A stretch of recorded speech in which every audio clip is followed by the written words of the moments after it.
Zuu naye nataka aongee kitu kidogo. Mwanangu Zuu, huyu ni mwanangu wa kwanza.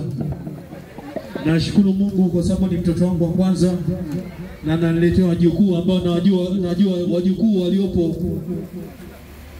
waliopo ni wawa wawili. Kwa hiyo nafurahi kwa mimi kama babu. Hebu ongea mwanangu. Asanteni sana, nashukuru, sikutegemea kama mna upendo kiasi hichi.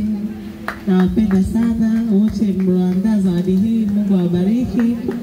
Na wote walionichangia, Mungu awabariki, nawapenda sana. Na Mungu akibariki na apata watoto mapacha. Kwa hiyo nina watoto mapacha. Dua ziongezeke niweze kujifungua salama. Amina, napenda. Mimi niko naomba Zuu uimbe nyimbo moja. Wakina mama msiondoke jamani, anaoimbia Zuu. Twist fulani ile. Imba mwanangu. Imba.